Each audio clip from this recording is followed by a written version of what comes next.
जय हिंद दोस्तों, कैसे हो आप लोग। उम्मीद करता हूँ दोस्तों आप सब बहुत बढ़िया होंगे दोस्तों। तो आज का हमारा एग्ज़ाम बहुत ही बेहतर गया था दोस्तों, हमारा पैरामेडिकल का। ठीक है, पैरामेडिकल का आज हमारा 28 अप्रैल का एग्ज़ाम बहुत ही बढ़िया गया। अब हम देखने वाले हैं दोस्तों 29 अप्रैल का। ठीक है, 29 अप्रैल यानी कि दोस्तों हम आज का वीडियो देखने वाले हैं।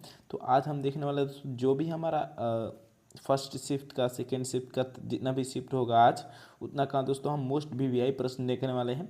और इसमें दोस्तों हम देखेंगे कि देखिए आपको वेबसाइट से दोस्तों हम प्रीवियस 5 ईयर्स के हमने सभी प्रश्न को दोस्तों, ऑब्जेक्टिव के जितने भी प्रश्न हैं साइंस से लिया गया है उसको हम इसमें लिख दिए हैं। ठीक है, तो चलिए दोस्तों देख लीजिए, इसमें आपको 5 साल के जितने भी प्रश्न हैं सभी इसमें दिए जा रहे हैं। और सभी प्रश्न ये इंग्लिश से, इसको हम इन्हें हिंदी में कन्वर्ट करके दिया है। ठीक है, तो चलिए दोस्तों आज का हम पहला नंबर क्वेश्चन स्टार्ट करते हैं। ठीक है, इससे पहले कि दोस्तों आप हमारे चैनल को सब्सक्राइब नहीं किए हैं तो प्लीज़ सब्सक्राइब कर दीजिए दोस्तों, क्योंकि आज का हमारा बहुत ही महत्वपूर्ण होने वाला है सीरीज। ठीक है, तो चलिए आज दोस्तों इसमें हम लास्ट में 20 रीजनिंग के प्रश्न भी देखेंगे। ठीक है, जो कि दोस्तों ये भी एग्जाम के लिए बहुत ही महत्वपूर्ण होने वाला है। ठीक है, तो चलिए आज का हमारा पहला नंबर क्वेश्चन स्टार्ट करें। तो देखिए दोस्तों, एक नंबर क्वेश्चन है इसमें, RRB paramedical exam health inspector questions के सभी प्रश्न हैं। ठीक है, इसको हमने हिंदी में कन्वर्ट कर दिया है। और प्रीवियस ये 5 ईयर्स के भी जितने भी प्रश्न पूछे गए दोस्तों उसमें से मोस्ट वीवीआई प्रश्न होने वाला है। ठीक है, तो चलिए एक नंबर प्रश्न में दोस्तों पूछ रहा है कि खसरे की शिक्षा के लिए टीकाकरण कवरेज कम से कम होना चाहिए। ठीक है, खसरे की शिक्षा के लिए टीकाकरण कवरेज कम से कम होना चाहिए दोस्तों, तो ये 85%। ठीक है, ऑप्शन नंबर जो ए है दोस्तों यही हमारा क्या हो जाएगा इसमें, तो सही जवाब हो जाएगा। ठीक है, चलिए अब अगला नंबर प्रश्न देखते हैं। तो दूसरे नंबर प्रश्न में दोस्तों पूछ रहा है कि कंठमाला में अधिकतम संक्रामकता की अवधि होती है। ठीक है, कंठमाला में अधिकतम संक्रामकता की अवधि होती है, तो इसमें इसका सही जवाब क्या हो जाएगा दोस्तों, सही जवाब हो जाएगा हमारा ऑप्शन नंबर ए। ठीक है, उस्मायन अवधि। ठीक है, कंठमाला में अधिकतम संक्रामकता की अवधि होती है उस्मायन अवधि। ठीक है, चलिए अब अगला नंबर प्रश्न देखते हैं।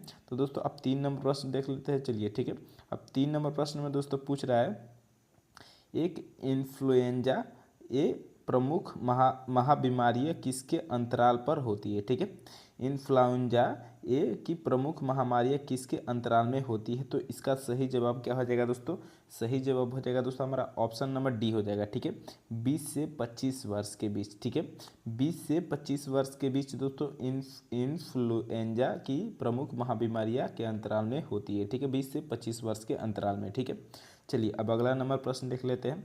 तो 4 नंबर प्रश्न में दोस्तों पूछ रहा है कि डिप्थीरिया के संक्रमक का सबसे आम स्रोत है। ठीक है, डिप्थीरिया के संक्रमक का सबसे आम स्रोत क्या है। ठीक है, तो इसका सही जवाब क्या हो जाएगा दोस्तों, तो सही जवाब हो जाएगा हमारा ऑप्शन नंबर जो हो जाएगा वो बी हो जाएगा। ठीक है, उपदैनिक मामला, ऑप्शन नंबर बी हमारा बिल्कुल सही जवाब हो जाएगा। ठीक है, चलिए अब अगला नंबर प्रश्न देख लेते हैं। अब कई लोग दोस्तों इसमें बोले कि क्वेश्चन भारी है दोस्तों, तो इसमें क्वेश्चन हल्का नहीं आता है। ठीक है दोस्तों, आपको जो भी पढ़ाया जा रहा है इसमें क्वेश्चन आपको देखें, कई टीचर्स भी पढ़ेंगे उसमें हल्का हल्का क्वेश्चन दे रहा है, तो हल्का क्वेश्चन दोस्तों इसमें नहीं पूछता है दोस्तों, उसमें घुमा कर पूछता है। ठीक है, तो चलिए 5 नंबर प्रश्न को देख लेते हैं।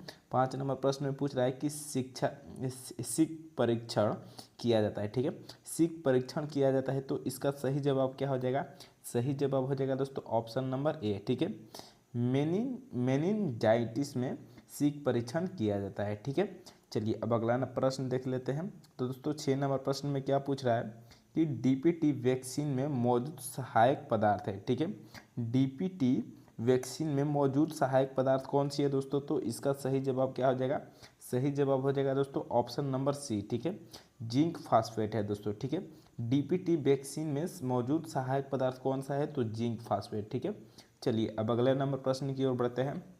तो दोस्तों 7 नंबर प्रश्न में पूछ रहा है कि शिशुओं में डीपीटी के प्रशासन का अनुशंसित संस्थान है, अनुशंसित संस्थान है, तो इसका सही जवाब क्या हो जाएगा, सही जवाब हो जाएगा दोस्तों हमारा ऑप्शन नंबर जो हो जाएगा वो सी हो जाएगा। ठीक है, जांघ का पार्श्व पहलू। ठीक है, जांघ का पार्श्व पहलू शिशुओं में डीपीटी के प्रशासन का अनुशंसित स्थान है, तो जांघ का पार्श्व पहलू। ठीक है, चलिए अब अगला नंबर प्रश्न देखते हैं। तो दोस्तों हमारा 8वां नंबर प्रश्न में क्या पूछ रहा है कि डीपीटी के बाद गंभीर जटिलताएं डैश डैश घटक के कारण होती है। ठीक है, तो किसके कारण होती है दोस्तों, तो इसका सही जवाब क्या हो जाएगा, तो हमारा ऑप्शन नंबर डी हो जाएगा, टेटनस नहीं, एंड एंड एडजुवेंट, ठीक है। एडजुवेंट के कारण हमारा डीपीटी के बाद सबसे गंभीर जटिलता है एडजुवेंट के घटक के कारण होती है, ठीक है। चलिए अब अगला नंबर प्रश्न देख लेते हैं। तो दोस्तों हमारा 9 नंबर प्रश्न में क्या पूछ रहा है? 9 नंबर प्रश्न में पूछ रहा है दोस्तों, मध्य पूर्व के तीर्थयात्रियों को आमतौर पर दिए जाने वाला टीका है, ठीक है। मध्य पूर्व में तीर्थयात्रियों को आमतौर पर दिए जाने वाला टीका है, ठीक है। कौन सा टीका है दोस्तों? इसका सही जवाब क्या हो जाएगा? तो सही जवाब हो जाएगा दोस्तों हमारा ऑप्शन नंबर सी हो जाएगा, ठीक है, पीला बुखार का, ठीक है। मध्य पूर्व के तीर्थयात्री को आमतौर पर दिए जाने वाला टीका कौन सा है दोस्तों? तो पीला बुखार का, ठीक है। चलिए अब अगला नंबर प्रश्न देख लेते हैं। तो अब दोस्तों हमारा 10 नंबर प्रश्न में क्या पूछ रहा है कि किसी समुदाय में टीबी के केस लोड का अनुमान लगाने के लिए सबसे अच्छा सूचकांक है, ठीक है। तो इसका सही जवाब क्या हो जाएगा दोस्तों? सही जवाब हो जाएगा दोस्तों हमारा ऑप्शन नंबर सी हो जाएगा, ठीक है। क्या हो जाएगा दोस्तों? रोग की घटना, ऑप्शन नंबर सी हमारा दोस्तों बिल्कुल सही जवाब हो जाएगा, ठीक है। चलिए अब अगला नंबर प्रश्न देख लेते हैं। तो 11 नंबर प्रश्न में दोस्तों पूछ रहा है कि 11 नंबर प्रश्न पूछ रहा है कि किसी समुदाय में टीबी संक्रमण की व्यापकता का अनुमान इस प्रकार लगाया जाता है, ठीक है। किस प्रकार लगाया जाता है दोस्तों? तो इसका सही जवाब क्या हो जाएगा? तो सही जवाब हो जाएगा दोस्तों ऑप्शन नंबर ए, ट्यूबरकुलिन परीक्षण द्वारा किसी समुदाय में टीबी संक्रमण की व्यापकता का अनुमान लगाया जाता है, ठीक है। चलिए अब अगला नंबर प्रश्न देख लेते हैं। तो दोस्तों हमारा 12 नंबर प्रश्न में पूछ रहा है, अब हमारा 12 नंबर प्रश्न में पूछ रहा है, ठीक है। 12 नंबर प्रश्न है कि भारत में मंटोकस परीक्षण में प्रयुक्त पीपीडी की मात्रा होती है, ठीक है। भारत में मंटोकस, ठीक है, परीक्षण में प्रयुक्त पीपीडी की मात्रा होती है। तो इसका सही जवाब क्या हो जाएगा दोस्तों? सही जवाब हो जाएगा हमारा ऑप्शन नंबर ए, एक ट्यूब होती है, ठीक है ना। कितना होता है? तो एक ट्यूब होता है, ठीक है। चलिए अब अगला नंबर प्रश्न देख लेते हैं। तो 13 नंबर प्रश्न में दोस्तों पूछ रहा है कि मंटोकस परीक्षण का परिणाम निम्नलिखित के बाद पढ़ा जाता है, ठीक है। तो इसका सही जवाब क्या हो जाएगा दोस्तों? सही जवाब हो जाएगा दोस्तों हमारा ऑप्शन नंबर हो जाएगा वो सी हो जाएगा, ठीक है, 48 घंटे बाद, ठीक है। मंटोक्स परीक्षण का परिणाम निम्नलिखित के बाद पढ़ा जाता है, तो 48 घंटे के बाद पढ़ा जाता है, ठीक है। चलिए अब अगला नंबर प्रश्न देखते हैं। तो दोस्तों हमारा 14 नंबर प्रश्न में क्या पूछ रहा है कि वर्तमान समय में बीसीजी वैक्सीन की आपूर्ति किस रूप में की जाती है, ठीक है।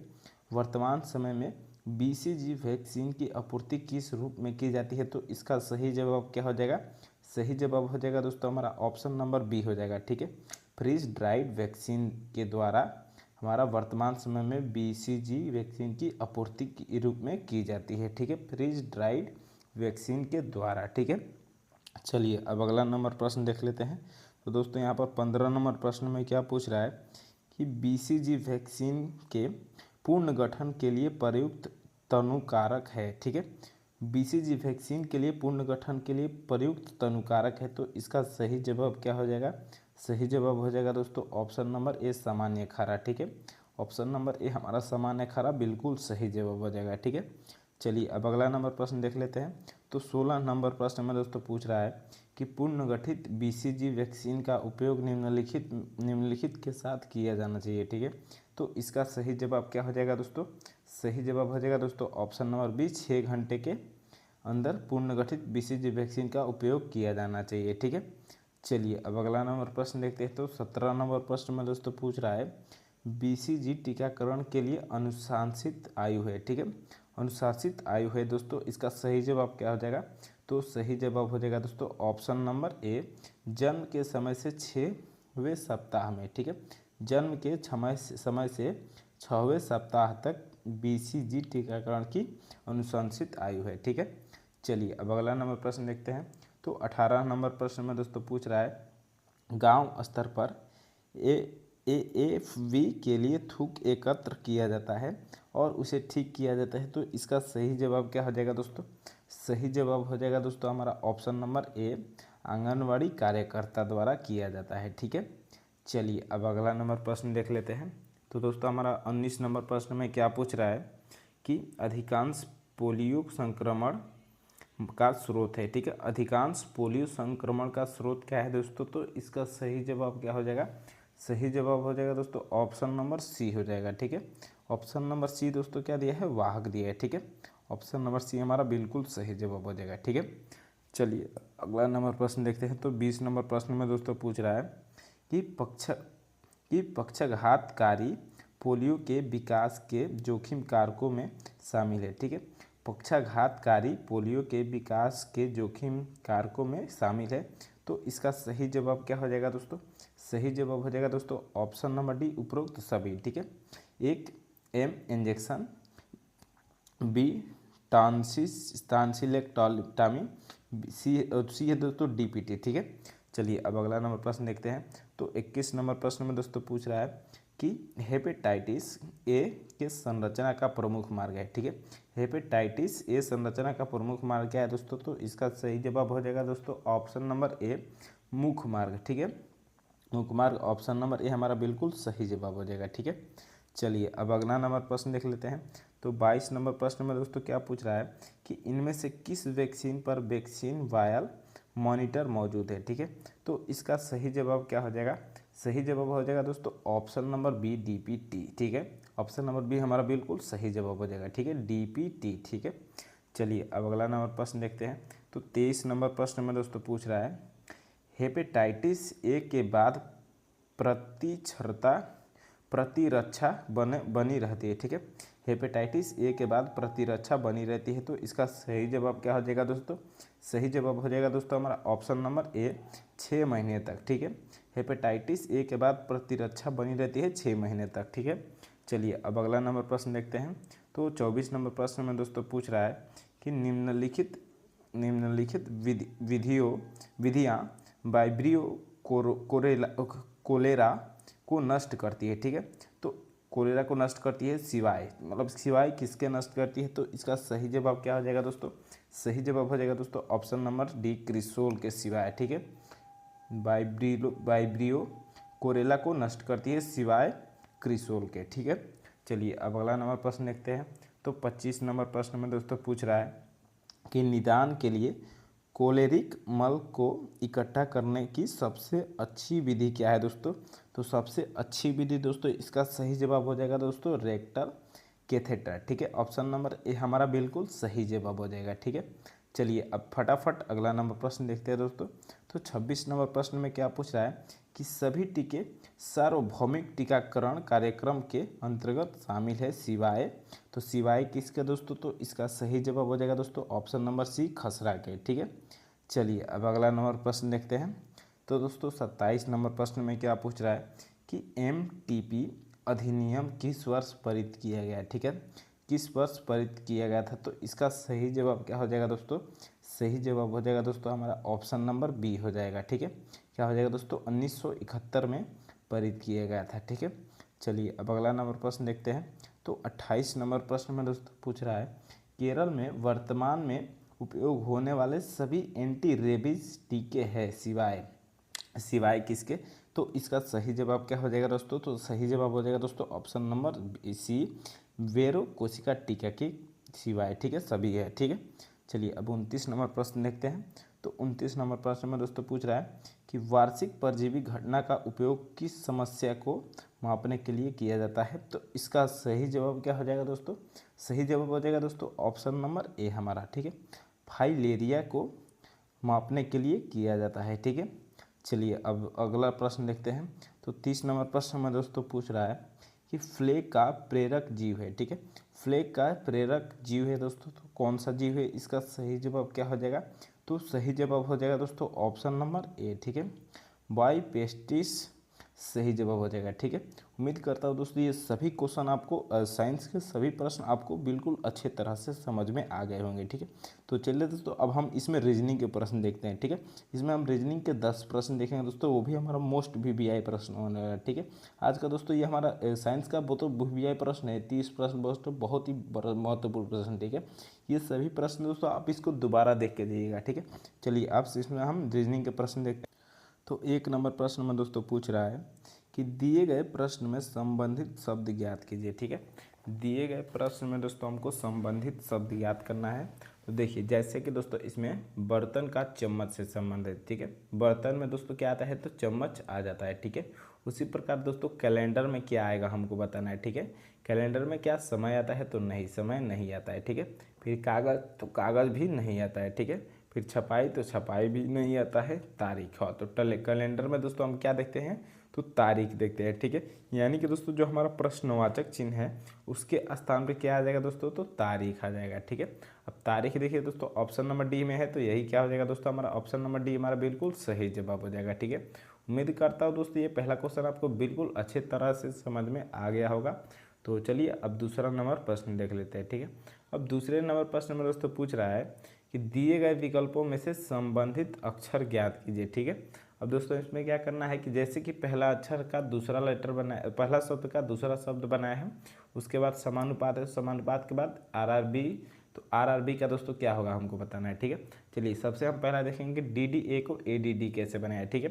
अब देखिए दोस्तों इसमें सभी लेटर जो इसमें दिया है वही लेटर इसमें दिया है, ठीक है। अब बस लेटर को दोस्तों इसमें क्रॉस मेथड कर दिया है। तो देखिए दोस्तों इसको कैसे किया है, ठीक है। जो डी डी है दोस्तों, इसको डी डी को शुरू में है तो डी डी को लास्ट में कर दिया है, ठीक है। और जो ए है दोस्तों, ए को पहले कर दिया है, ठीक है। तो हम क्या करेंगे दोस्तों, जो लास्ट में इधर बी है, बी को हम पहले कर देंगे, ठीक है। और आर आर को क्या कर देंगे, तो आर आर को हम बाद में कर देंगे, ठीक है। अब देखिए बी आर आर किस ऑप्शन में दिया है दोस्तों, तो ऑप्शन नंबर सी में दिया है, ठीक है। तो ऑप्शन नंबर सी जो हो जाएगा दोस्तों, वही क्या हो जाएगा, तो हमारा बिल्कुल सही जवाब हो जाएगा, ठीक है। उम्मीद करता हूँ दोस्तों ये क्वेश्चन आपको बिल्कुल अच्छे तरह से समझ में आ गया होगा। तो चलिए अब तीसरा नंबर प्रश्न देख लेते हैं, ठीक है। तो तीसरे नंबर प्रश्न में दोस्तों पूछ रहा है कि दिए गए प्रश्न में संबंधित संख्या ज्ञात कीजिए, ठीक है। इसमें क्या करना है दोस्तों, तो हमको संबंधित संख्या ज्ञात करना है, ठीक है। अब जैसे कि दोस्तों 65 का 8 होगा, उसी प्रकार दोस्तों 82 का क्या होगा हमको बताना है, ठीक है। अब दोस्तों क्या 65 का 8 से संबंध है, हम चलिए ये देख लेते हैं, ठीक है। तो 65 का 8 से कैसे संबंध होगा दोस्तों, इसको अगर जोड़ेंगे तो दोस्तों 6 5 11 हो जाएगा। अब 11 में से दोस्तों हम क्या करेंगे, 11 में से मान लीजिए हम 3 घटाएंगे तब जाकर 8 आएगा, ठीक है। तो उसी प्रकार इसको भी देख लेते हैं, 8 2 को जोड़ेंगे तो 10 हो जाएगा। अब 10 में से 3 घटाएंगे तो कितना हो जाएगा दोस्तों, 7 हो जाएगा, ठीक है। तो 7 दोस्तों क्या इसका सही जवाब हो जाएगा। तो 7 दोस्तों इस तरह से तो 7 भी हो सकता है, ठीक है। लेकिन दोस्तों इसमें दूसरा लॉजिक लगेगा, ठीक है। अब दूसरा कौन सा लॉजिक लगेगा दोस्तों, चलिए देख लेते हैं, ठीक है। जो दोस्तों इससे नियर बाई में लॉजिक हो वही देखना है, ठीक है। अब देखिए 65 है तो 65 दोस्तों किसका वर्ग होता है, तो नहीं, ठीक है। अब यहीं पर 64 देखिए, ठीक है। तो 64 किसका वर्ग होता है दोस्तों, तो 8 का वर्ग होता है, ठीक है। यानी कि 65 में से -1 कर दिया है तो 64 हो गया, फिर 8 का वर्ग है, ठीक है। उसी प्रकार दोस्तों 82 है तो 82 भी दोस्तों 1 माइनस कर देंगे, ठीक है। तो कितना हो जाएगा दोस्तों, 81 हो जाएगा। अब 81 में दोस्तों क्या है, तो 81 9 का वर्ग है, ठीक है। 81 9 का वर्ग यानी कि प्रश्नवाचक चिन्ह के स्थान पर कौन सा हो जाएगा दोस्तों, तो 9 हो जाएगा, ठीक है। तो 9 देखिए दोस्तों ऑप्शन नंबर बी में दिया है, ठीक है। तो ऑप्शन नंबर जो बी है दोस्तों वही हमारा क्या हो जाएगा, तो सही जवाब हो जाएगा, ठीक है। अब दोस्तों इसमें हमने जो जोड़ने वाला लॉजिक लगाया था, इसमें जैसे मान लीजिए जोड़ने वाला लॉजिक, ठीक है। तो 6 5 को अगर जोड़ देंगे आपस में तो कितना हो जाएगा, 11 हो जाएगा। 11 में से -3 करेंगे, ठीक है। देखिए इसमें हमने -3 किया है, ठीक है। और इसमें केवल -1 कर दिया है, ठीक है। इसीलिए दोस्तों जो नज़दीक रहेगा उसी से आंसर आएगा, ठीक है। चलिए अब अगला नंबर प्रश्न देख लेते हैं। तो 4 नंबर प्रश्न में दोस्तों पूछ रहा है कि विषम को ढूंढे, ठीक है। इसमें क्या करना है दोस्तों, हमको विषम को ढूंढना है, ठीक है। जैसे मान लीजिए पहला दिया है पेट्रोल, ठीक है। पेट्रोल, फिर कोयला, फिर ज्वार भाटा, फिर क्या दिया है दोस्तों, तो मिट्टी दिया है, ठीक है।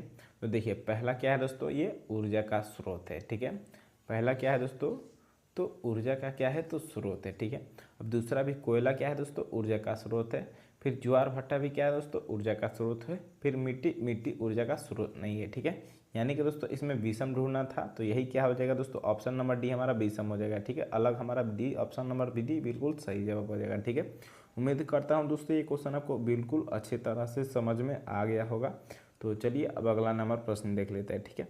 अब दोस्तों 5 नंबर प्रश्न में पूछ रहा है, दी गई श्रृंखला में लुप्त संख्या ज्ञात कीजिए, ठीक है। इसमें क्या करना है दोस्तों, हमको लुप्त संख्या ज्ञात करना है। तो चलिए देख लेते हैं, ठीक है।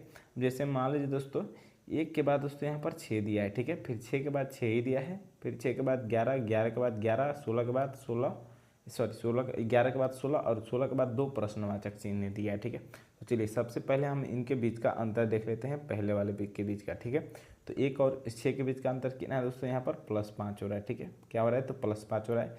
फिर देखिए 6 के बाद 6 लिखा है यानी कि प्लस 0 हो रहा है। फिर देखिए 6 के बाद 11 यानी कि यहाँ पर भी क्या हो रहा है तो प्लस 5 हो रहा है।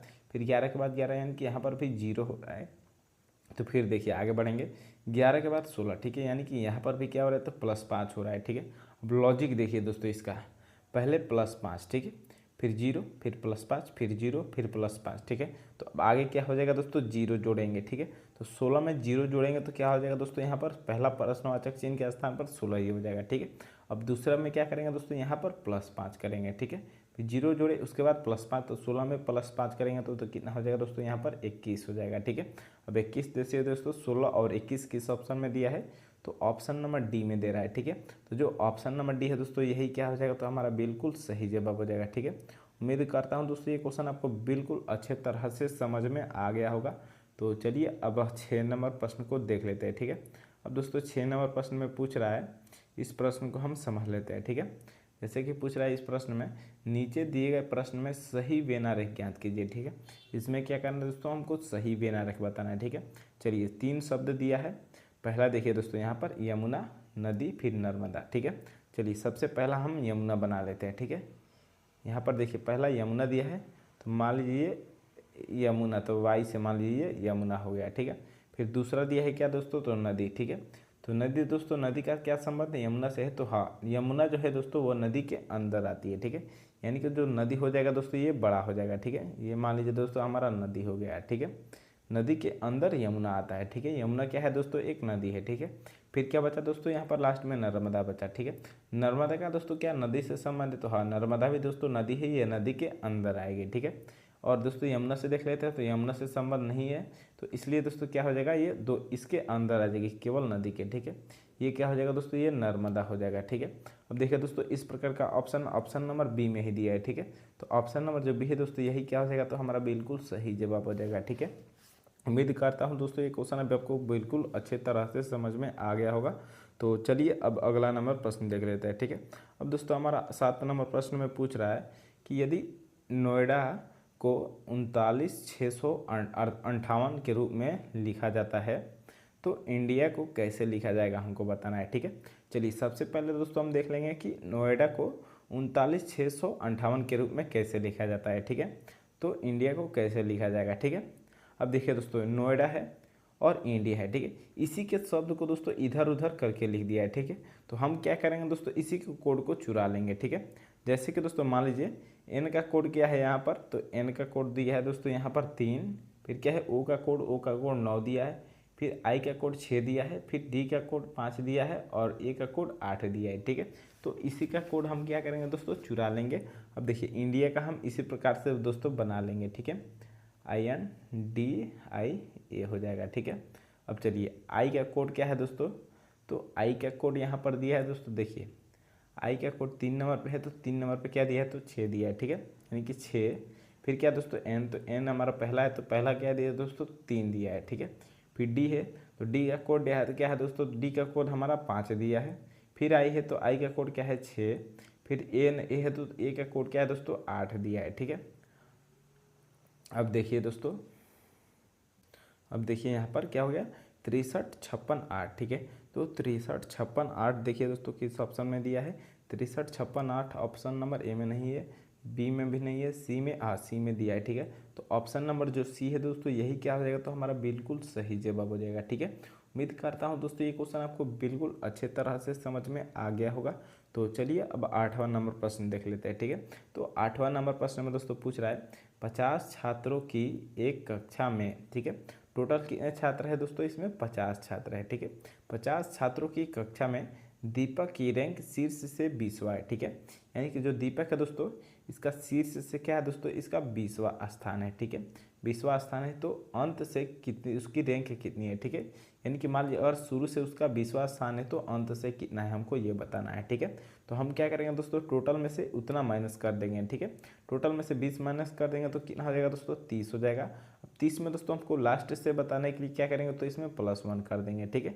तो अब कितना हो जाएगा दोस्तों, 31वां स्थान हमारा लास्ट से आ जाएगा, ठीक है। अब देखिए लास्ट से 31वां स्थान आ जाएगा, तो दोस्तों 31 किस ऑप्शन में दिया है, ऑप्शन नंबर बी में, ठीक है। तो जो ऑप्शन नंबर बी है दोस्तों यही क्या हो जाएगा, तो हमारा बिल्कुल सही जवाब हो जाएगा, ठीक है। उम्मीद करता हूँ दोस्तों ये क्वेश्चन आपको बिल्कुल अच्छे तरह से समझ में आ गया होगा। तो चलिए अब अगला नंबर प्रश्न देख लेते हैं, ठीक है। तो 9 नंबर प्रश्न में दोस्तों पूछ रहा है कि 1 फरवरी 2000 से लेकर 31 मार्च 2000 दोनों दिन मिलाकर तक कितने दिन होंगे, ठीक है। यानी कि दोस्तों इसमें बोल रहा है कि 1 फरवरी से 2000 ईस्वी में 1 फरवरी से 31 मार्च तक बताना है, ठीक है। तो देखिए दोस्तों सबसे पहले हम क्या देखें दोस्तों, लीप ईयर है कि नहीं, ठीक है। लीप ईयर में दोस्तों क्या होता है, तो 366 दिन का होता है, ठीक है। 366 दिन होता है। और नॉर्मल ईयर में दोस्तों 365 दिन होता है, ठीक है। तो देखिए दोस्तों अगर जिसमें दोस्तों 2000 से पूरा भाग हो जाए तो वो लीप ईयर है, ठीक है। तो देखिए दोस्तों 2000 में 4 से पूरा भाग हो जाएगा तो ये क्या हो जाएगा दोस्तों, लीप ईयर हो जाएगा, ठीक है। अब लीप ईयर में दोस्तों फरवरी कितने दिन का होता है, तो 28 दिन का होता है, ठीक है। फरवरी 28 दिन का होता है। और जो हमारा मार्च है दोस्तों ये 31 दिन का होता है। तो 28 + 31 कर देंगे दोस्तों तो ये कितना हो जाएगा, 8 1 9 3 2 5, ठीक है। अब 59 हो जाएगा दोस्तों पूरा दिन हमारा, ठीक है। अब दोस्तों ये क्या बोला कि दोनों दिन मिलाकर यानी कि 1 और 31 मिलाकर, ठीक है। तो देखिए टोटल मिलाकर हमारा 59 दिन हो गया। तो 59 देखेंगे दोस्तों किस ऑप्शन में दिया है, ऑप्शन नंबर बी में दिया है, ठीक है। तो जो ऑप्शन नंबर बी है दोस्तों यही क्या हो जाएगा, तो हमारा बिल्कुल सही जवाब हो जाएगा, ठीक है। उम्मीद करता हूँ दोस्तों ये क्वेश्चन भी आपको बिल्कुल अच्छे तरह से समझ में आ गया होगा, ठीक है। तो चलिए अब अगला नंबर प्रश्न देख लेते हैं, ठीक है।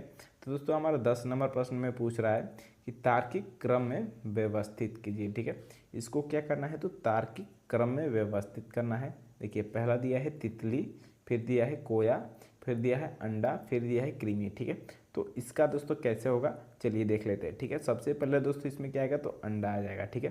पहले क्या आ जाएगा दोस्तों, 3 नंबर आ जाएगा। 3 नंबर वाला दोस्तों कौन है, तो पहला नंबर नहीं है, दूसरा भी नहीं है, तीसरा भी नहीं है, यानी कि 4 नंबर जो है दोस्तों इसमें 3 से स्टार्ट है। तो यही क्या हो जाएगा दोस्तों, हमारा बिल्कुल सही जवाब हो जाएगा, ठीक है। देखिए दोस्तों इसमें पूरा पता करने की कोई आवश्यकता नहीं है क्योंकि हमारा पहला से ही आंसर मिल गया दोस्तों। एग्जाम में हमको टाइम बचाना है तो पूरा इसको सॉल्व नहीं करना है, ठीक है। चलिए अब दोस्तों हम इसमें क्या करेंगे, तो अगला नंबर प्रश्न देखेंगे, ठीक। अब 11 नंबर प्रश्न में दोस्तों पूछ रहा है कि निम्नांकित आरेख का ध्यानपूर्वक अध्ययन कीजिए और उनके आधार पर पूछे गए प्रश्न का उत्तर दीजिए, ठीक है। विभिन्न भागों में दी गई संख्याएं व्यक्तियों की संख्या को दर्शाती है, ठीक है। देखने के दोस्तों इसमें देखिए पुरुष दिया है दोस्तों। अब लास्ट में देखिए क्या पूछ रहा है कि कितने पुरुष अभिनेता है किंतु गायक नहीं है, ठीक है। कितने पुरुष अभिनेता है किंतु गायक नहीं है, ठीक है। चलिए देख लेते हैं पुरुष अभिनेता और गायक कौन कौन है, ठीक है। सबसे पहला वाला सर्कल में देखिए दोस्तों ये पुरुष क्या है दोस्तों, तो ये पुरुष है, ठीक है। ये क्या है दोस्तों, पुरुष है, ठीक है। फिर देखो दोस्तों दूसरे वाले सर्कल में क्या क्या दे रहा है दोस्तों, तो दूसरे वाले सर्कल में दोस्तों जो भी है वो क्या है दोस्तों, तो अभिनेता है, ठीक है। दूसरे वाले सर्कल में क्या है दोस्तों, अभिनेता है। और तीसरे वाले दोस्तों जो सर्कल में है वो सभी क्या है दोस्तों, तो गायक है, ठीक है। अब देखिए क्वेश्चन में क्या बोला कि कितने पुरुष अभिनेता है, यानी कि दोस्तों पुरुष और अभिनेता है लेकिन गायक नहीं है, ठीक है। तो गायक वाले को दोस्तों सबसे पहले हम जो भी होगा गायक में उसको काट देंगे, ठीक है। ये सभी को हम काट देंगे। मान लीजिए गायक वाला हमारा कट गया। अब देखिए दोस्तों इसमें क्या बोला कि कितने पुरुष और अभिनेता, ठीक है। तो पुरुष और अभिनेता यानी कि दोस्तों जो केवल पुरुष होगा वो भी नहीं चाहिए, जो केवल अभिनेता होगा वो भी नहीं चाहिए। तो बचा कौन दोस्तों, पुरुष और अभिनेता दोनों में मिलाकर कौन बचा है, तो 8 बचे हैं, ठीक है। तो 8 देखिए दोस्तों ऑप्शन नंबर किस में दिया, तो ऑप्शन नंबर डी में दिया है, ठीक है। तो ऑप्शन नंबर डी क्या हो जाएगा, तो हमारा बिल्कुल सही जवाब हो जाएगा, ठीक है। उम्मीद करता हूँ दोस्तों ये क्वेश्चन भी आपको बिल्कुल अच्छे तरह से समझ में आ गया होगा। तो चलिए अब अगला नंबर प्रश्न देख लेते हैं, ठीक है। तो 12 नंबर प्रश्न में दोस्तों पूछ रहा है कि कथनों को पढ़े और दिए गए विकल्पों में से निष्कर्ष चुने, ठीक है। कथनों को पढ़ना है और दिए गए विकल्पों में से निष्कर्ष चुनना है। तो कथन है दोस्तों पहला कि कुछ हौज तालाब है, ठीक है। कुछ हौज क्या है दोस्तों, तो तालाब है, ठीक है। मान लीजिए दोस्तों ये एच से हौज हो गया तो ये क्या है दोस्तों, तो तालाब हो गया, ठीक है। कुछ ये हौज यहाँ पर क्या है दोस्तों, तालाब है। फिर देखिए सभी तालाब गली है, ठीक है। सभी तालाब क्या दे रहा है दोस्तों, ये गली दे रहा है, ठीक है। सभी तालाब क्या हो जाएगा दोस्तों, यहाँ पर गली हो जाएगा, ठीक है। मान लीजिए जी से गली हो गया। फिर कुछ गली क्या है दोस्तों, हौज है, ठीक है। कुछ गली हौज है, ठीक है। हाँ तो यहाँ पर कुछ गली हौज हो गया है, ठीक है। अब निष्कर्ष देख लेते हैं दोस्तों। निष्कर्ष पहला है कि कुछ गलियाँ तालाब है, ठीक है। क्या दोस्तों कुछ गलियाँ तालाब है, तो हाँ ठीक है। कुछ गलियाँ दोस्तों क्या है, इसमें तालाब है। ठीक है, कुछ गलियाँ तालाब है, तो पहला निष्कर्ष सही है। ठीक है, अब दूसरा निष्कर्ष देखिए, सभी हौज गलियाँ है। ठीक है, सभी हौज क्या गलियाँ दोस्तों, ये कुछ हौज ही क्या है दोस्तों, गलियाँ है, यानी कि दूसरा निष्कर्ष गलत है। अब चलिए तीसरा देखिए, सभी तालाब हौज है। ठीक है, क्या सभी तालाब दोस्तों यहाँ पर हौज है, तो नहीं। कुछ तालाब क्या है दोस्तों, तो हौज है। ठीक है, तीसरा निष्कर्ष भी गलत हो जाएगा। अब चौथा निष्कर्ष देखिए, कोई गली हौज नहीं है। ठीक है, क्या दोस्तों कोई यहाँ पर गली हौज नहीं है, तो ये गलत बात है। कुछ गली क्या है दोस्तों, हौज है। ठीक है, यानी कि चौथा भी इसमें का निष्कर्ष गलत हो गया। तो देखिए केवल निष्कर्ष एक पालन कर रहा है, ऑप्शन नंबर ए में बोल रहा है दोस्तों कि केवल निष्कर्ष ए पालन कर रहा है। ठीक है, तो यही क्या हो जाएगा दोस्तों, बिल्कुल सही जवाब हो जाएगा। ठीक है, उम्मीद करता हूँ दोस्तों आज का आपका एग्ज़ाम बहुत ही बेहतरीन जाने वाला है। ठीक है, पूरा क्वेश्चन अगर आपको नहीं देखे दोस्तों, फिर से एक बार और देख के दोस्तों रट्टा मार लीजिए। ठीक है, चलिए दोस्तों, वीडियो अच्छा लगे तो लाइक, सब्सक्राइब और शेयर जरूर कीजिएगा दोस्तों। बहुत बहुत धन्यवाद।